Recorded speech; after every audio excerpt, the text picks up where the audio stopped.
Jana klabu ya Manchester United imefanikiwa kuibuka na ushindi wa bao 1-0. Issue sio bao 1-0, lakini issue kubwa hapa ni baada ya Michael Carrick kukabidhiwa timu baada ya kuondoka Ruben Amorim.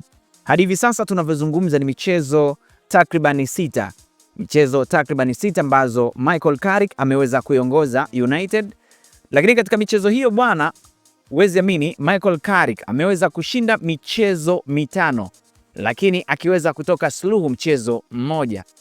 Na nikukumbushe tu kama wewe unafuatilia mchezo wa kwanza ambao Michael Carrick kama kocha wa mpito aliweza kukabidhiwa timu ni mchezo ule wa mahasimu wake, kwa maana watani wake wa jadi. Ingekuwa hapa Tanzania tungesema mtu unapewa timu alafu ni Simba ama ni Yanga, kocha unakabidhiwa timu, unapewa timu kama ni Simba au ni Yanga, alafu unaenda kwenye Kariakoo Derby ambayo inaenda kuchezwa machi moja pale New Amani Complex visiwani Zanzibar. Sasa mchezo wa kwanza ulikuwa ni wa kumkutanisha Michael Carrick dhidi ya Pep Guardiola, mchezo ambao ulitamatika kwa Carrick kuibuka na ushindi wa bao 2-0.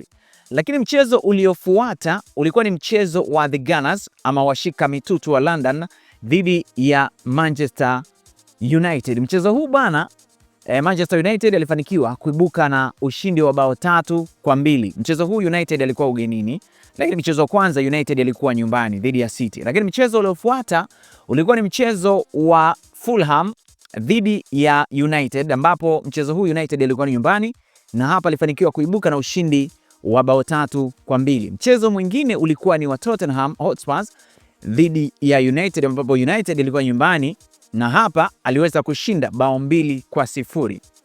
Mchezo uliofuata ni mchezo ambao ulikuwa ni wa 1-1 dhidi ya West Ham, ambapo mchezo huu United yendo dakika za mwisho kabisa Sesko aliweza kuiokoa ama kumuokoa Carrick kutofungwa michezo 5 mfululizo ama alishinda 4 na huu kawa ni wa 5. Sasa mchezo wa mwisho ni wa jana dhidi ya Everton, ambapo Sesko pia ameweza kuifanya United kuibuka na ushindi wa bao 1-0. Kwa namna hiyo tunaweza tukasema ni kweli Manchester United imeweza kurudi. Nimejaribu kupita pia kwa moja kati ya waandishi wa habari wazuri sana, habari za michezo.